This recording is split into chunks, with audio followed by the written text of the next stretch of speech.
You're listening to the Dollop on the All Things Comedy Network. This is an American history podcast where each week I, Dave Anthony, read a story from American history to a grifter. Gareth Reynolds, who knows what the topic is, who doesn't know what the topic is going to be. The cat is out of the cat.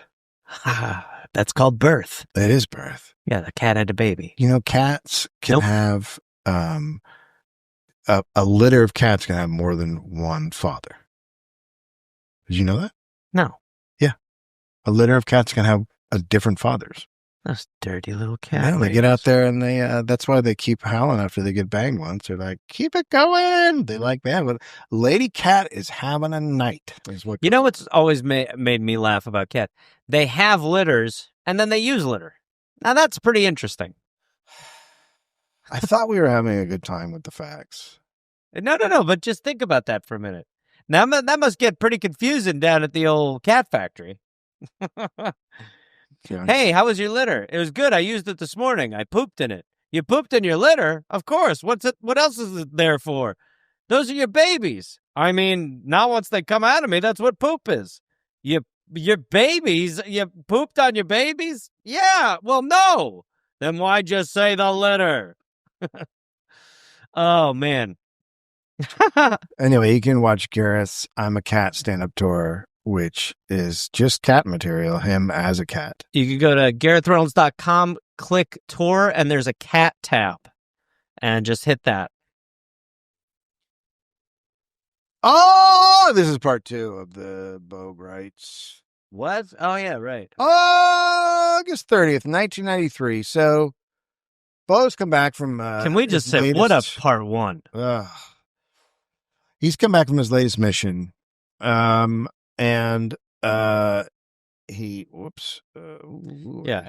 back. He basically answers the question, what if Steven Seagal was a war grifter?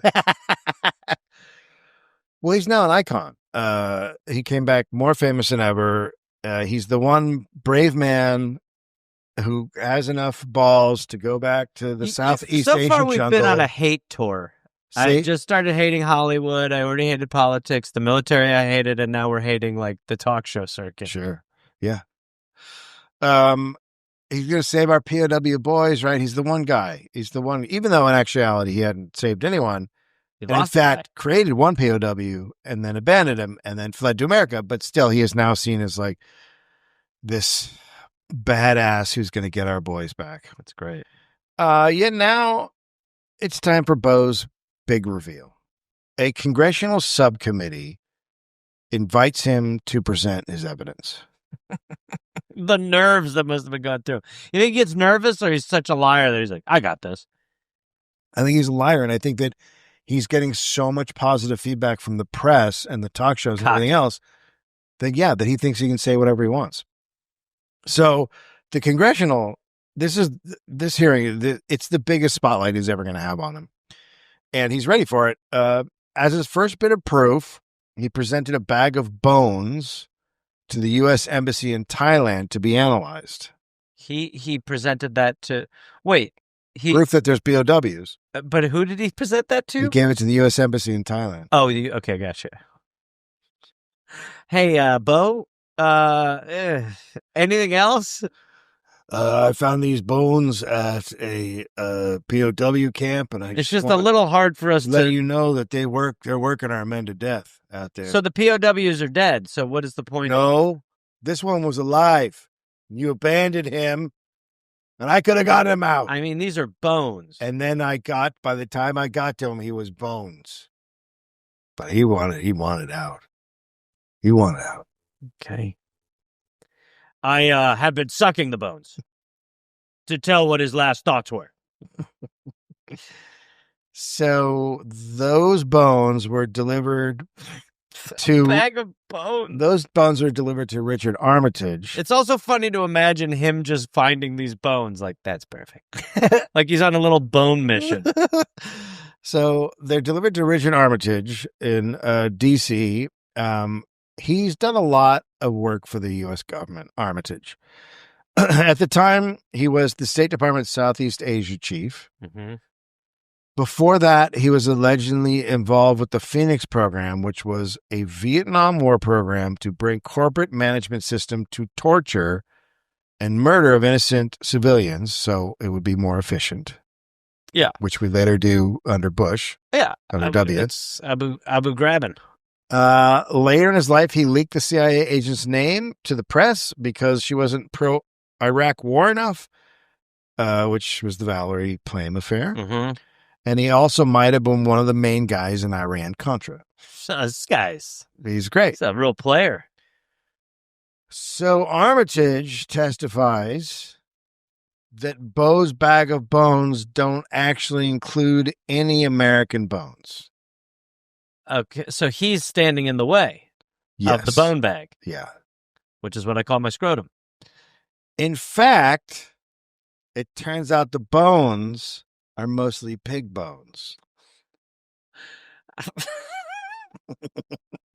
It's, you know what is great about this guy is it's that he's like, he lazy lies. Yeah. He like doesn't go like he's not really trying too hard. He's kind of just like, you know what I mean? It's just like he's just like doing a science project with what he has on the kitchen table. Like our president. Oh, come on. But it's just the idea of like the ability, the cojones to go to an embassy and present a bag of bones, like POW bones, only to have someone be like, there's snout cartilage in here. What do you... Which guy had a little curly tail? A lot of them did. And they were hoofed. So in Bo's biggest moment, when the subcommittee chairman asked him to present the pictures from that undeveloped roll of film, Bo said that he used the wrong setting on the camera and the pictures hadn't turned out. Oh my God. God damn it. I had my finger in front of the thing. So I don't know f-stops. The cap was on. Classic mistake. As this is all unfolding, people in high places who had been sick of Bo for a while now started to take action against him. Okay. So Ted Sampley, the former editor of the U.S. Veterans News and Report, said he was approached by the Reagan administration to spy on Bo. The story is so off kilter that Reagan... Well, he's making the government look bad. Yeah, Reagan right. is like, so the Republicans hate the government that helps people, but they love the military. So he is attacking. He's making the military look bad. Yes. So that they can't have. Right. Quote, they were spying. How you doing, buddy? You okay? That's just. Quote, they were spying on Bo Gritz. I testified about this in front of the Senate Select Committee. Gritz became the victim of a smear campaign. He challenged the U.S. government and found himself being called a fruitcake, an idiot, a charlatan. Why don't you ask my psychic what she thinks? Go ahead, Charlotte. Despite this huge setback on the national stage, Bo promised to go back and find our boys. Dave. It's time to get them out, Gareth. It's time to bring them back. Won't they actually be dying of natural causes soon in this timeline? How long do you think these POWs are going to exist there? I mean, they probably started new lives by now. Let them go. They're either not there anymore or they're done. I don't know what year we stopped doing this, but it went on. I remember while it was going on, I was just like, how old are they? Like, what's happening? Why? In my brain, my first thought was always, why not just kill them? You know what it is? It's like that. It's the stories of those in the Philippines when those soldiers were like the story I did on the guy who like was gone for 23 years. That's what they think is happening. But there was like a few of those guys and it's not happening. Well, because the only reason to keep a POW, like the keepers of the POW camp would be like, You do it for a return. Yeah. Right? You're keeping them to get something from the country. When do they make contact for the leverage? They never do. They're just like, we just want these guys here. Like, it just give them back. Give who back? Yeah, well, give them back. Yeah, the whole thing doesn't make any sense whatsoever. And yet everyone is, and they yet talk shows are like, it's an honor. Okay, yeah. So it's great. So Colonel Earl Hopper, vice chairman of the POW MIA organization Task Force Omega, remembered it this way, quote, Bo continued his operations trying to locate POWs, but each time his operation got underway, he was sabotaged by the U.S. government. This was a stab in the back, a perfidious act, in my opinion. So, because you can't win. This is a situation where you're for the government, you can't win because you do want to stop him. He's a fucking grifter. He's giving hope to people who shouldn't have hope that they're which is a check in the mail of bad news and makes you look bad. I mean, it's all just he's a fake representative of your bullshit, but you're also like it's almost the perfect grift because when the government comes after you, you can just go see. Yeah, like it's yeah. So Bo, and then if it fails, you go, the government fucked with us. Yeah, every time. So the Bo goes back to Southeast Asia. Who's running the passports? Like, someone should just be like, sir, no, you're not allowed to go across the Pacific anywhere. We X-rayed your bag, and it's a lot of bones, pig bones. I'm bringing the pig bones back to where they belong. I'm giving them a proper burial. These pigs deserve an honorable burying. So, Gareth, this is Operation Broken Wing, named because it's supposed to result in the rescue of a POW with one broken leg, which is obviously not a wing, but... And how do they know this POW has a broken leg? They got sources, Reynolds. This time I didn't put my finger over the lens. So, Bo's learned a lesson. And this time didn't do all the crazy shit he did before the other missions. He didn't call the press. Okay. He did invite a psychic. He didn't.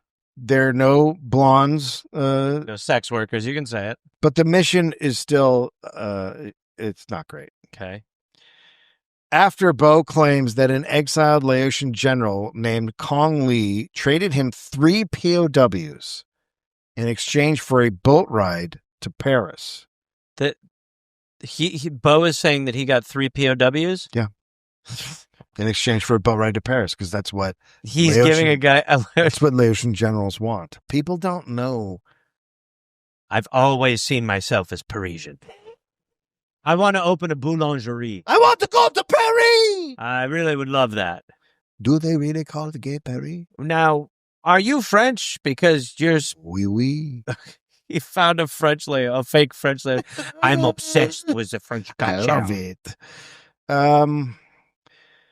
So since this is being prearranged, they didn't need to call in the helicopters or anyone else in the military to come to their aid. Mm-hmm. I cannot wait to see what happens with these 3 fake POWs. Well, so no, he didn't get them yet. The plan. He's going to plan. Right. They made a plan. Right. Wait for the POWs at a rendezvous point on the Mekong River at midnight. Sure. So according to Bo, as soon as midnight comes, they start getting radio signals, picking them up. It's the prisoners.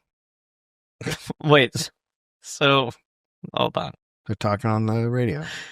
He had time to plan this. And in his bullshit, he's supposed to meet... He's just... The POWs are just going to walk up alone? No, they're going to be dropped off. They're being dropped, yeah. So at midnight, they start making radio contact instead of just walking up to the rendezvous? I think the people who are in charge of them are letting them use the radio. In what Think weird... Jesus, use your head, man. You're going to see them in 5 minutes. Hey. Why don't you guys call them just to say what's up, and then you can see them? Just tell them each your name and your eye color. Yeah, we'll just get the hellos out of the way so this thing goes pretty quick. I guess say what you're wearing so they don't confuse you with other POWs. Just explain just tell them how it's been, and then that'll save you some time when you're on the boat to not have to catch up like that. We're actually doing lunch orders real quick, so just call in your lunch order to your group. So Bo puts on his night vision goggles and he sees, the POWs are on their way down the river in little dinghies. But just as they were getting close, sharks. Boom. A powerboat came out of nowhere and ran over the 3 dinghies. But the POWs survived. But they were now forced to turn around. Zombie POWs. No, they were forced to turn around and head back to prison. So close. He had them until a bigger boat knocked them over, and now they have to go back to POW camp. There's a lot of people who are. The idea that he came up with, like, he had hours, days, weeks. Sounds like our to government. Think of this. Sounds like our government's trying to stop it again. It's very Epstein. But this whole thing is very. It's very Epstein. But Bo wasn't about to give up the rescue attempt. The next night, he crawled toward the prison in the underbrush, but someone saw him and shot a rocket at him. He survived that somehow. The rescue attempt did end there, but not because Bo got scared by the rocket, only because the media discovered he was in Laos, which may have been leaked by his own government. So he returned to the U.S. again without a POW. A rocket? They shot a rocket. Yeah, that happens. Why would you shoot or send men down? And then the media knows, but the people in the camp already know anyway. So why does the media letting anyone know you could do the mission for another day? I'm tired of your questions, obviously. Well, because they're logical. Well, so Bo goes back home and he moves to Nevada. Imagine calling like the booker of the Tonight Show, like, I'd like to come back. I have a pretty good new little story. It wasn't. I think it was daytime talk shows. Mostly. Oh, it was like morning shows. It was like, yeah. I'd like to come back to Good Morning Columbus. It's like Donahue and shit like that. Oh my God. Oprah. Sally Jesse. Well, Sally Jesse, it got pretty hairy out there.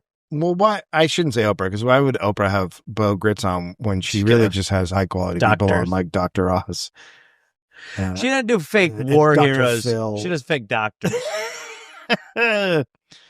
So he's in Nevada. I remember the first time I saw Dr. Oz, and I was like, this guy's making a lot of sense. You know what I mean? I was like, yeah, clearly. Look at that. He gets it. I should be drinking chia seeds. So Bo spends aren't chia seeds fine? They're good for you. He spent his downtime in the desert. Of course. He's in Nevada, training the same Afghan mujahideen who would then become the Taliban. He is legit training the mujahideen? Mm-hmm. Who is letting that happen? Yeah, that's good. I don't know why he was doing that. Like, who would at this point be like, you should be in charge of this? Unless they were like, he's still working. We want the He's still working with that stupid Army CIA thing. Like, how of course how it would is be he that. lasting? Because the Army is full of fucking idiots. Well, that's a pretty good answer. Really, I mean, think about the guy, like the liberals love Powell, and think about what a monster he was. I just remembered I had a dream last night that I was near Pete Hegseth, and he smelled horribly, and he had like horrible halitosis. I had a dream that we got another dog. We're both doing good stuff. This is a Helix commercial, actually. Helix. Imagine what Pete Hegseth smells like. Okay, so he's training the Mujahideen. After one of these sessions, he gets a call, and it's from Tom Harvey, Ronald Reagan's National Security Council staff officer, and he told Bo to pack his bags. The world's greatest drug lord might have an army of POW slaves that needed to be liberated. Why? And Bo was the man for the job. Why? Can't be real. Because he's a national hero. One of two things is happening. And it's definitely not the first, which is that they've made up a fake mission to just get him out of America for a little while. So it's either that one, Possibly. or they're the dumbest. Or they want him to go attack the Or they want world's him to greatest die. drug lord and die. Yeah, they want him to die. But also remember, Oliver North is part of these people. Armitage is part of these people. I mean, it's really a collection of fucking idiots. They're really dumb. And we saw this whole era, and we were like, now this needs to be replicated forever.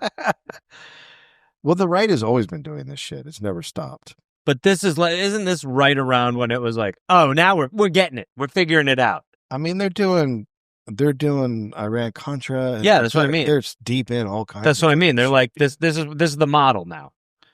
Yeah, I mean, I guess. Yeah, I mean, they always did this, dude. But this is like the Reagan was the one where you were like, yeah, okay. Yeah, I mean, the mask is off.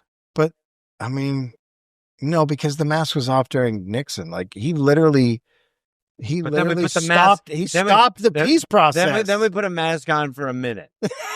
I don't know when the mask was on. For like a minute. When Carter was doing a genocide and I didn't know about that until not too long ago. I was like, oh, Jimmy. Okay, so Kun Sa was the world's greatest drug lord. He ran the Golden Triangle, the world's largest producer of opium and heroin. And it's estimated at one point he produced half of the planet's heroin, valued at over $1 billion a year. Nice. So to protect his massive cash crop, Kun Sa assembled an army of over 10,000 armed men and a fortified camp in the jungle. And Bo's going to bring some sex workers and some weirdos he lied to with him. Yeah, in a balloon. And a plane that you can blow up like a pontoon. And one day, Bo Gritz just strolls into the camp. Dude, what the fuck? Hello. Hi, boys. How are you? What's going on in here? He did not notify. Just shower? He didn't notify Kun Sa before. He just showed up. Hi. What are you doing? The only things he brought were 2 cameramen and a lie detector test. Man, it's time for you to answer some questions. Well, army of 10,000 and man who produces half the world's heroin. Will you sit in this chair and we can put some electrodes on your fingers?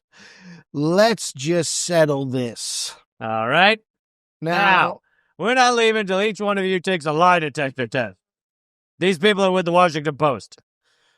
So we don't know why he brought the lie detector test because it never got around to that. But the cameraman immediately started filming as Bo walks in and shouts for the world's most powerful drug lord to come down and meet him. What is he doing? He's school-tizing?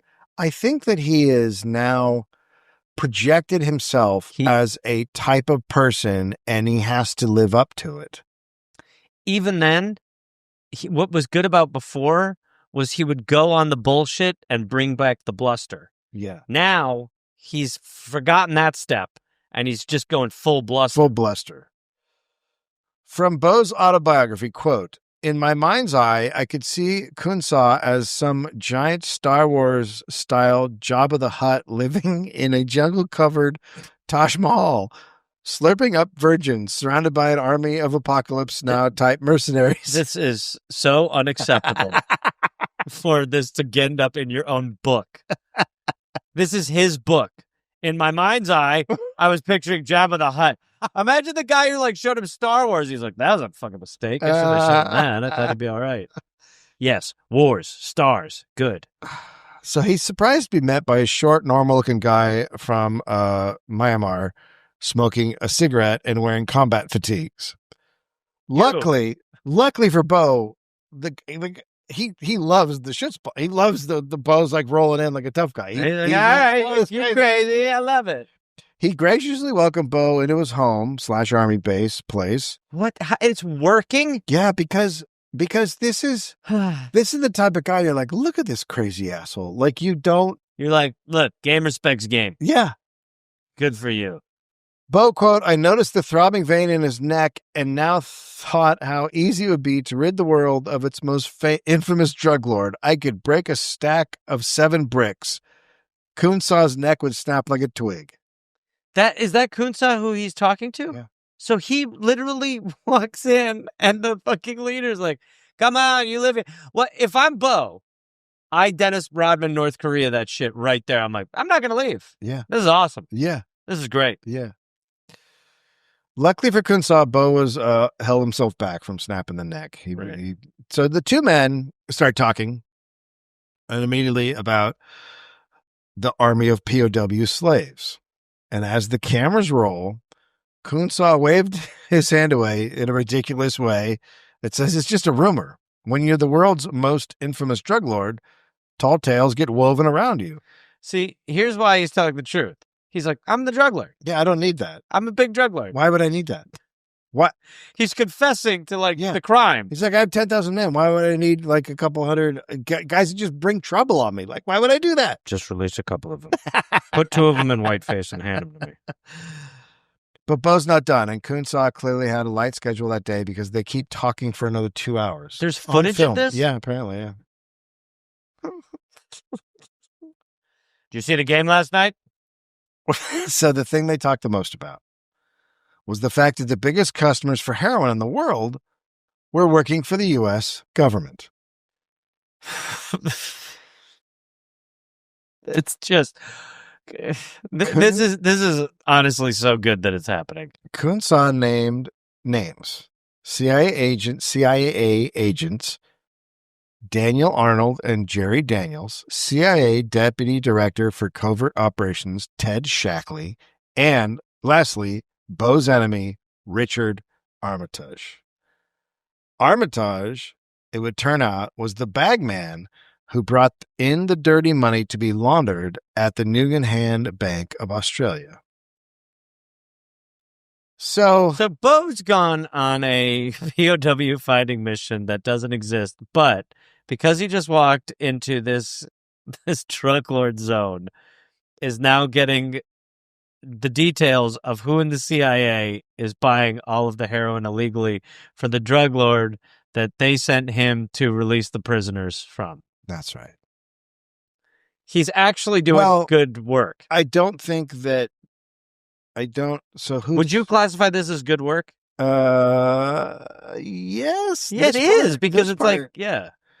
No, because the guy who sent him was the National Security Council staff officer, Tom Harvey. So he probably doesn't know that the CIA is.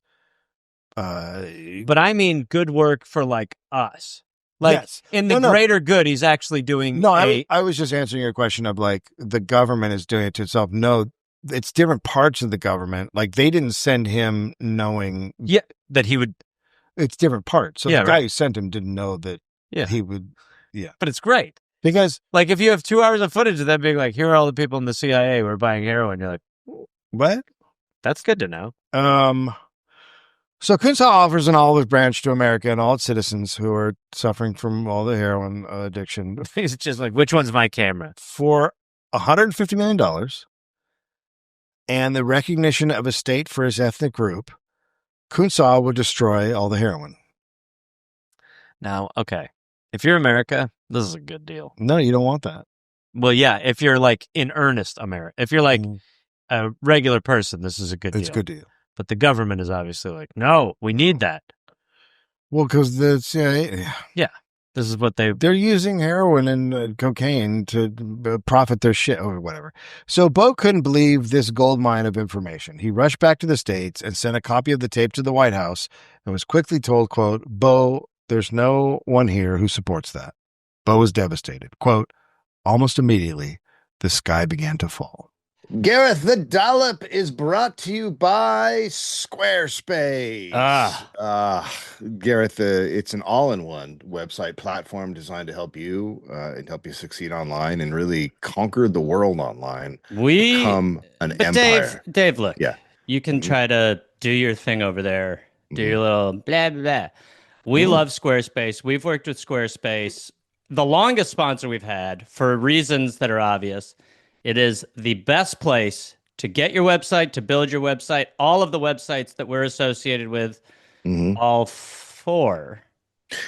Squarespace is so great that I used to be in a sexual relationship with Squarespace when I lived in Squarespace's garage. And I was basically just that's growing pains. A rent boy situation. You're doing growing pains. And we broke up, and I still work with Squarespace. That's how great Squarespace is. Okay, but anyway, that is so the point is that we've been with Squarespace the longest because it's the easiest, and as we've grown, so has Squarespace. It used to just be like, hey, here's your website. That's great.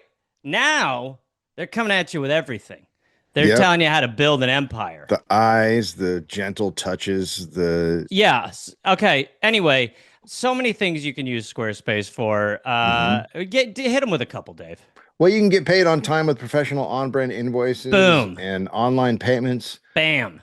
Squarespace makes it easier to showcase your expertise and engage clients with video content on your website. What about merch, Dave? Something that we've just added to the Dollop website via Squarespace. So that's right. We now have merch. We now have merch.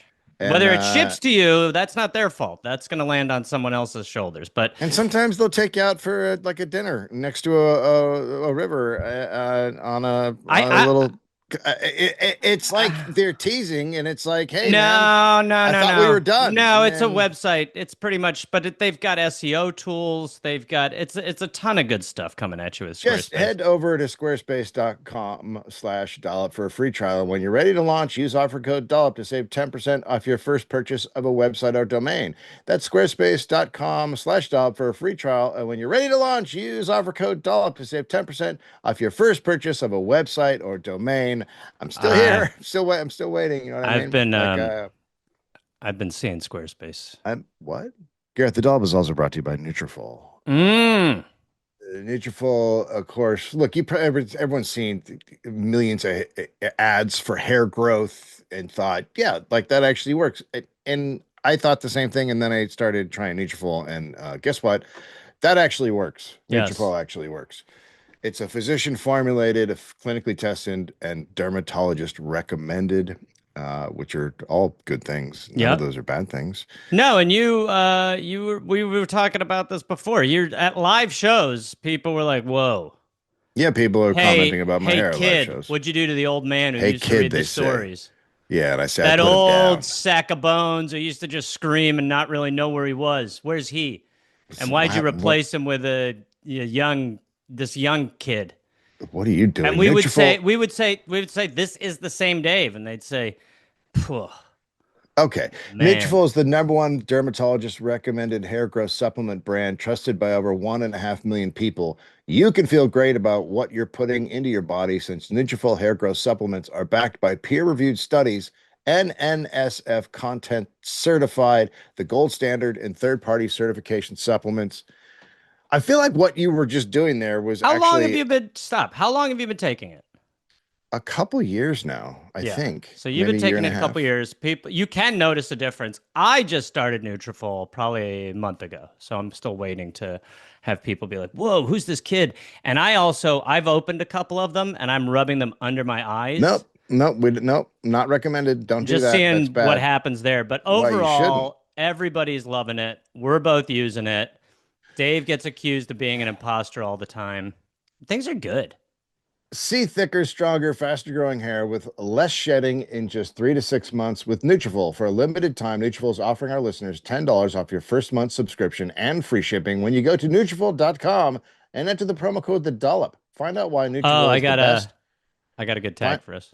Find out why Nutrafol is the best-selling hair growth supplement brand at Nutrafol.com, spelled Nutrafol.com, promo code Dollop. That's Nutrafol.com, promo code Dollop. Don't say it. No. Nutrafol? More like Nutrafol. See? We just ended the podcast. I'm sorry, but that was the final moment. Here. Congratulations, everybody. On. One more. No. Nutrafol? Well, come on, guy. Or gal. Or whatever. Non-binds. More like Nutrafol. What was that? It got away from me at the end. One of the cameramen was loyal compatriot of Bo's named Scott Weekly, and he was in charge of making poison darts for Operation Lazarus Omega. Yeah, right. Okay, so he was the guy who made he was like the Q. Although maybe we have never seen these tapes. I had the wrong exposure level. Okay, whatever. So I should have figured out before. I should have talked to Josh before. This was actually because it gets so confusing as to what we know is real and what isn't real. What's Bo's real and what's real. Right. So one of the cameramen was but we do know the CIA is traffics drugs, so whatever.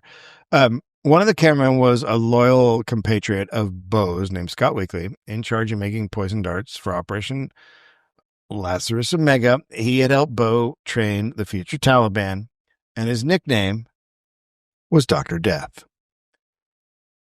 Once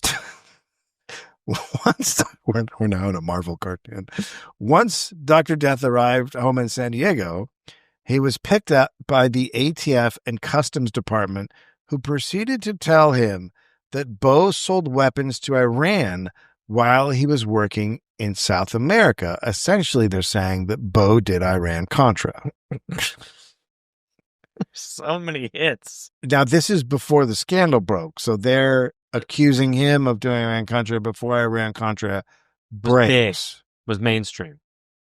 Desperate to get Dr. Death to testify against Bo, they popped him with a charge, traveling with 200 pounds of explosive. Now, that is a wild accusation, but it is also kind of true. What? Because that's what they were using to train the Afghans on behalf of members of the U.S. military. Oh, my God. There is so much going on. Once you get up into the high idiot echelons, there's so few people doing the dumbest shit that they all kind of know each other. Right. That's what I learned by reading the Oliver North book and reading other stuff, is that there's really just a small group of these fucking idiots doing really dumb shit. Right. Yeah. Which is good. Yeah, it's really great. It's like how America's 21 companies. Mm-hmm. It's like, yeah. So Bo recalls talking to Scott in a pretrial hearing call. I shouldn't call him Scott, right? I was going to say, I mean, the guy went to medical school for so long. You're right. So have a little respect. Bo recalls talking to Dr. Death in a pretrial holding, quote, they were trying to get me to stop talking about Kun Saw. Don't believe anything the government says to you. It was all a setup. The day he appeared before the judge, those U.S. agents did not show up for him, and the judge, instead of dismissing the charges, gave him 5 years at Lompoc. Gave Bo? No, Dr. Death. Oh, Dr. Death, right, of course. But that's scary for all the inmates. For sure. Don't buy toilet paper off of Dr. Death. Come on, get it. Do you guys want some cool soaps? So Bo's friend called to warn him, and the call was tapped by Major Chuck Johnson with the National Security Agency, who quoted Bo's best friend in an affidavit, quote, they say you're in for a real shit blizzard unless you knock off all current activities. You've got no option. You're going to get taken care of. You got to erase and forget everything. You are going to hurt the government and get hurt unless you do exactly as I say. I cannot believe he is now in this level of... he's like important now. He's important, but this just like, if you read about the shit the government does, they don't take it to the level. I mean, these idiots that I'm talking about, the Oliver North and these guys, they never take it to the level of I'm going to kill a Bo Gritz who knows too much. They never kind of, right, like the CIA would, but we're not talking about the CIA. Right. The CIA would, they'd be like, yeah, okay, but not these idiots. Right. So whatever. Bo, quote, the government, my government was saying, you erase and forget, or we're going to bury you. It made me angry. If you want to do something, tell me I can't. And that's exactly what I'm going to start to do. Okay, we want you to do it. Fuck. Good. God damn it. Go I do feel it. like I really set myself up for that one. And we want you to bring a lot of journalists with you when you do it. Son of a bitch. And? No, I won't. Fuck. Hold on. We Where want are we? We want you to try it now. No. Don't. I'm not going to do it. Good. I won't. Good. No reporters. Good. Fuck. No, wait, bad. Yes. Damn it. For 2 years, the next 2 years, the shit blizzard dumped down on Bo's head. The government, desperate to get something on him, charged him with using the passport of another. He probably did do that. He probably did. Come on. Well, it's actually bullshit because of his work, he was given 3 passports and he used them because he was supposed to. Right. Finally, in April of 1989, there was a grant. But again, remember, he's doing stuff where they said, no, never mind. I can't. I'm so confused by how much bullshit is going on. So finally, in April of 1989, there was a grand jury trial and 19 separate witnesses were called against Bo. But his lawyers noticed something. The U.S. attorney brought the wrong charges against Bo. So the case was dismissed. There's no way they didn't do that on purpose. There's no way they didn't do that on purpose. They had to have done the... U.S. attorneys are so fucking on top. They don't take you to trial unless they have you fucking So nailed. What is the pitch there? Why would they do that? I don't know. But that just seems like really weird to me that a U.S. attorney would do something. Just clerical error. that I mean, egregious. that, by the way, that is not like a typo. That's No, like a... it's so egregious. All right, so he stole a lot of bikes. Wait, here. No. When reporters asked the U.S. attorney why he even went forward with the case, he replied, quote, "George Bush called me up and told me to get Bo Gritz." That's VP Bush. Right. That's Bush 1. Wow. As a man who has seen several conspiracies perpetrated by the United States government and who has been hounded in an attempt to silence him, one can forgive Bo for wading into some of the other conspiracy theories. Mm-hmm. But during the debacle of a trial, Bo didn't just wade, he jumped headfirst into conspiracy. Oh, God. So, yeah, whatever was left of him is now broken. This is bad. Now he's Q. Now he's queuing. From a friend, quote, "One morning, Bo wakes me up, all excited. Coffee's brown cocaine. Reading me passages from a book called The Gods of Eden. The Gods of Eden is about how ancient aliens created war and religion as population control, and how the Brotherhood of the Snake was formed in Sumeria to try and stop them." Do you understand? We're Sumerian Brotherhood. How did you sleep? Fuck. So now he's up all night reading books. Now he's reading. He's gone. He's gone. By the way, wasn't here. No. Dad, do you realize that we're actually all just snakes from Sumeria? But we're near the middle of episode 2 of 3. Yeah.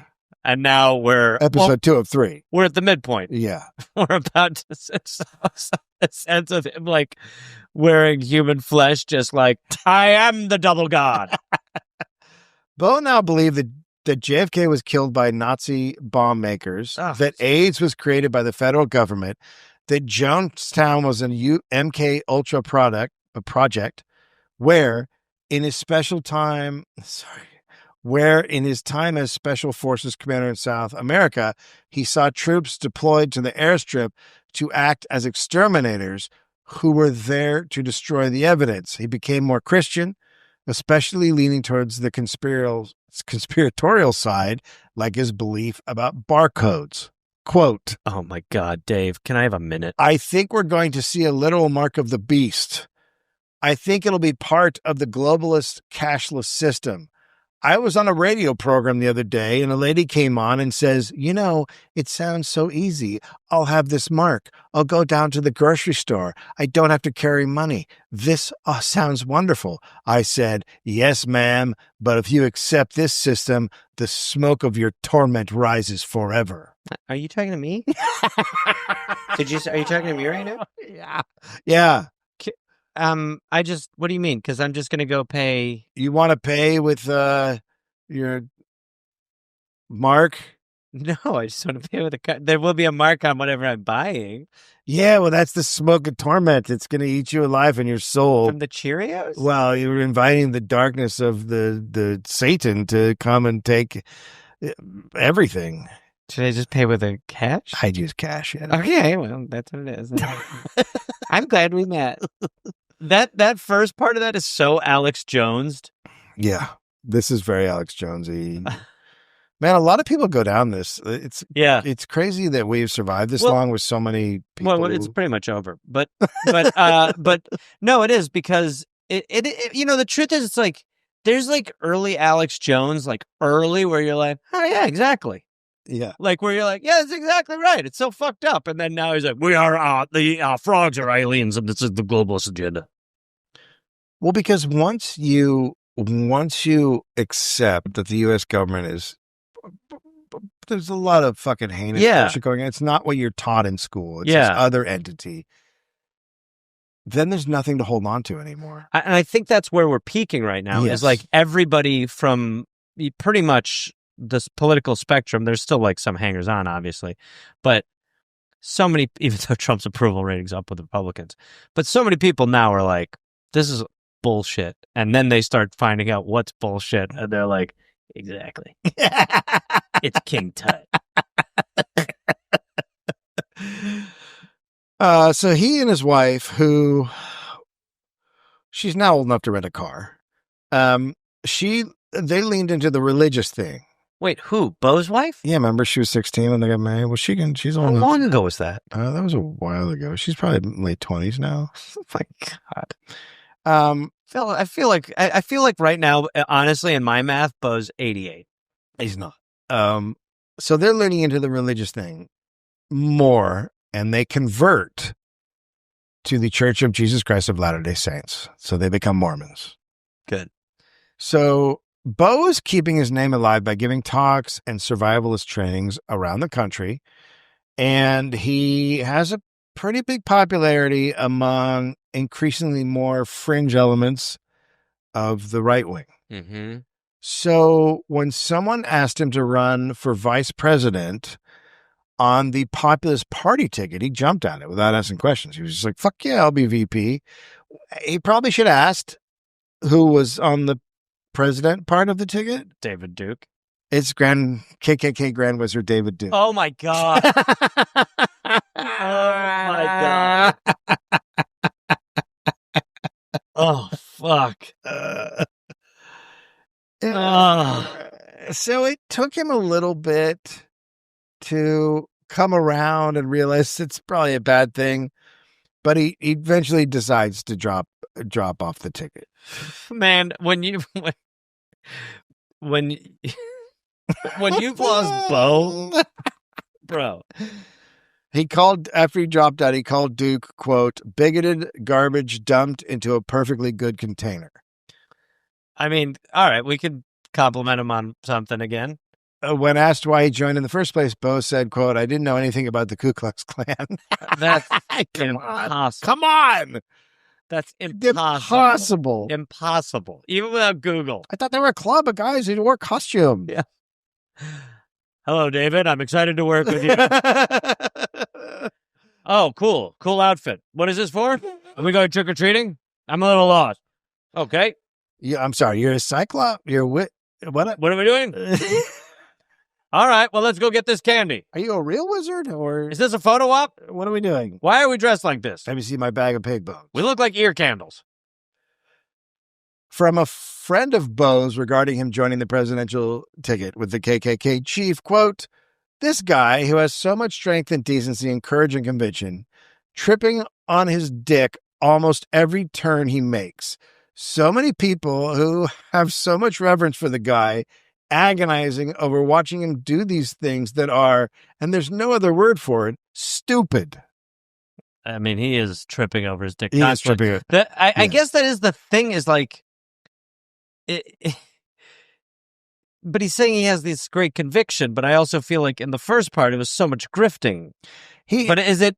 This seems to me like it's just a quest for fame. Right. So when he gets asked to be on the presidential ticket, he's like, yes, yes.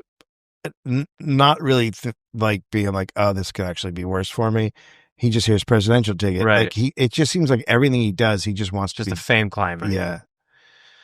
After bailing on the Populist Party, Bo jumped into the two-party system and ran as a Republican for the congressional representative of Las Vegas. Wow. Unfortunately, he tripped on his dick again. Oh, gosh. When he chose his campaign manager. David Duke.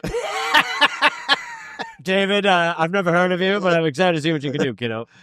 Quote, his campaign manager is a real screwball. He's bragging of having once been a drug dealer, and I'm standing there in Bo's kitchen thinking, what? Then in the middle of the campaign, he goes to jail for 30 days for his misuse of a rental car and writing bad checks. I love that he didn't make a swap after the 30. He was like, I'm hanging in there with his 30-day rental car. When you get into these right-wing circles, it's so full of these crazy, just lawless scumbag. Well, that's why a lot of them idiots. end up there because, I mean, at least it used to be that, like, you know, the Democratic Party had some sort of standard. So it was like, it was where you would go to reinvent yourself. And like, it is like the church in that way, like where it's just like, you know, people go there when they Stephen Baldwin because they're like, all right, everything's shitty. Yeah. I love God. Yeah. In 1992, Bo aims higher, and he wins the presidency. Wins the presidential spot on the populist party ticket. That's the one that had David Duke earlier. Yeah, but now he's the presidential candidate. Oh, okay, sure. Yeah, but it's not tainted at all. It's not tarnished in any way. Yeah, it's fine. Okay. He uses the slogan "Guns, God, and Grites." I mean, you could see that on a truck today. Yeah. Yeah. Unlike his predecessor, Grand Wizard of the Ku Klux Klan, David Duke, Bo's platform attempted to actually be a little populist. He called it the Bill of Rights. I don't hate it. I'm sure I hate what's in it, but I don't hate it. Bo on what he believed, in quote, if we would have stayed out of Guatemala, for example, the United Fruit Company would have suffered a little bit, but Guatemala would not have lost tens of thousands of people killed by CIA-supported and inspired police action. Certainly, we would never have gone along with NAFTA, those kinds of things. So this is where they get me. I know. Because you're like, yeah. It's like Marjorie Taylor Greene right now. Right. They say things and you're like, I agree with that. Yeah. But all of their solutions, all of their other stuff is fucking heinous. But no, they get to the yeah, exactly. She'll say something, you'll be like, exactly. And she's like, Jews have laser. And you're like, no. His VP choice was a man named Cy Minette. Minette. Maybe Minette. Minute. M-I-N-E-T-T. M-I-N-E-T-T. I think it's Minette. Minette. Let's do Minette. I agree. Minette. Minette. Where is he? He'll be right back. A 63-year-old fighter pilot who Bo described as, quote, a lot better looking than me and hotter than woodpecker lips.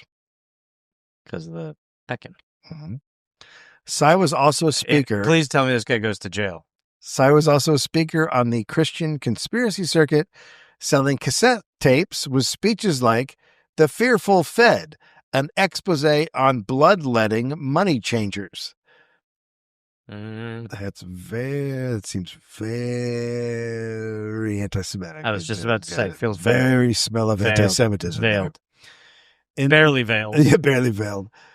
In the middle of the campaign, Cy convinced Bo to fly to the Tehachapi Mountains north of Los Angeles to meet with Hatton, the 8.5-foot reptile-like commander of the Pleiades.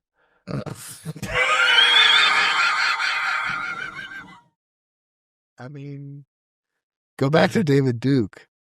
David.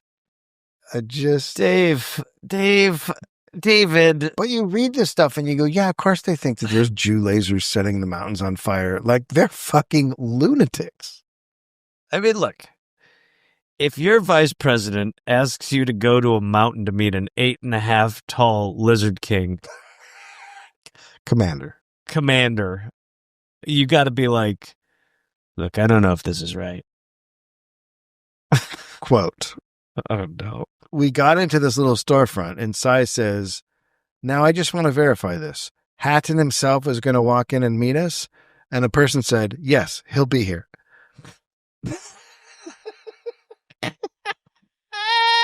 He's running a little late. He's just finishing up growing pains. A woman who calls herself Dharma sat down at the table and said very quickly, without any fanfare, I am present. And I thought, shoot, we got a changeling thing going on here. And Sai said, are you 8.5 feet? And she said, no, I'm actually 9.5 feet. So obviously it's not a great campaign.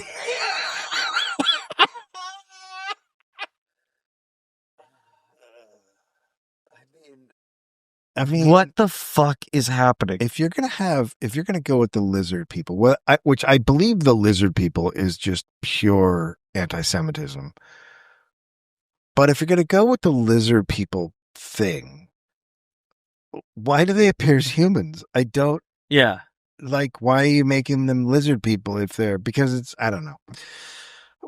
I've never wanted to read about or get into the lizard people conspiracy because it's like so fuck on. Like, I'm not going to waste my time reading one article about what the fuck those people think. I've read some and it's insane. Yeah. You're talking about like the David Icke shit. Who's David Icke? Or maybe not. Well, he's the guy who came up with reptilians. And shit. Oh, he is? Yeah. And then that's what it is. Yeah. Conspiracy ran rampant through Bo's presidential campaign. Journalist Adam Parfait spoke to several campaign workers who said their phones were tapped and someone was opening their mail. Imagine just a whole presidential campaign of just all conspiracy people. How great. Oh my God. I would love to work there just to fucking, conspiracies. Bo's San Diego campaign coordinator claimed, quote, the CIA shot at my house. They're trying to get rid of me. But when Parfait asked the coordinator's wife, she shot back with, quote, that's a lot of bullcrap. It was just gang members. No, it was not. It was the CIA. And the lizards. The lizard. Fuck. I can't talk right now. She doesn't know what's going on. My wife is being so negative. I think my wife's a lizard. I'm pretty sure. They got her. Hey, hon, how tall are you? 5'9". Bullshit. During this time, Bo was getting close with Pastor Pete Peters, spending time... Hey, your name's real, right? You promise? Spending time at his Christian compound in the Rockies. Peters was leader of the Christian Identity Movement, which is based upon the belief that white European Anglo-Saxons were the true Israelites and Jews are satanic imposters. He and Bo and all their friends were, in fact, the real chosen people. This is, of course, the same movement of Matt Shea, a part of from episode 384. Whatever. Right. Okay. So if you remember the Matt Shea episode, now he's hanging with those bros. I just, in my head, Bo is, he's not on board with all these people. Like, in my head, he's kind of like, wait, what? Yeah. Like, he's like, I'm crazy, but I got like a very specific crazy. No, but he's now gone down the crazy road. So he's in. Yeah, he went from being a guy who hung out with his ghost dad. Yeah. To now, like, just being like, but that's like what happens. It would be so great to show the grandma where he ended up. See? That's why you don't put a kid in a plane with a ghost dad. You idiot. So Bo and Peters differed on one thing. Peters had a book called Death Penalty for Homosexuals is Prescribed in the Bible, which was dedicated to Bo. What? Because that's very nice. That's an honor. That's a very nice thing to do. Because Bo told him that he would, quote, fight to the death to allow anyone their rights, including homosexuals. Unfortunately, Bo slid a little bit to the pastor's side, trying to split the difference. Quote, there are first-degree murders that deserve to be electrocuted, and there are third-degree murders that ought to be released. There are first-degree homosexuals who probably should be skipped. You're under arrest. I've actually known some first-degree homosexuals. Yeah, yeah, they're the best ones. Yeah, they're fun. You know, at a party. You have any idea why I pulled you over? Shit. First-degree gay guy. Pop the trunk, sir. Gladly. Are you first degree or third degree? I'll suck anything. Oh, it's the first degree. All right, look. They're going to drop the first-degree homosexual charge, but they're going to give you a man's gay. So there are first-degree homosexuals who probably should be skinned alive. You find them in San Jesus Francisco. Christ. Yeah, you find them in San Francisco making ads that say, "We're going to pervert your sons and daughters. We're going to commit these atrocities." By the way, those ads were so common back then. I don't know if people if younger people don't remember how much I think gay people try to make it seem like back then they just wanted to be left alone and do their own thing and have a culture that they enjoyed. You know what they wanted? They were trying to. They wanted to be accepted posters, and not be fucking bothered. That's it. They had posters everywhere talking about how they wanted to wait until night and then they wanted to take your sons and daughters and gay them up. I lived in San Francisco, and there were posters everywhere that were like, "Billboard. When you sleep, we're coming for your boys. We will take your children and we will give them the gay potion." Much like the American government would take Native American kids and give them to white parents to raise. No, different. It's different. It's the same thing. No. With the gay agenda cult. It's always that shit where it's like, look, as long as they don't try to kiss me. Yes. You fucking well, also, idiot. this is no different than what they do with cities today, right? So he just made up something that is happening in the city and then says, it's a problem. Take him out as far as I'm concerned. And it's like, no, you just made up something to get mad at. Yeah. They're doing the same thing today. Yes. Oh, yes. Constant. I mean, that's pretty much all they do. Yeah. By far the most notable moment on Bo's campaign, perhaps the biggest moment of his life, was the standoff between federal agents and white separatists in a small home in northern Idaho in the mountains in an area called Ruby Ridge. Oh, Jesus Christ. Okay, that'll be part 3. Oh, my God. Oh, my God. I might start smoking. Oh, God. Do you want to do sources again or whatever? Yeah. Sources for this episode. First of all, Josh Androsky wrote it. A Revolution of Small Guns by Adam Parfait, a San Diego reader. Prisoners of Hope by Susan Katz-Keating. That's a book. And Ruby Ridge, Part 3, Fear and Faith by Corey Brosnahan in PBS American Experience.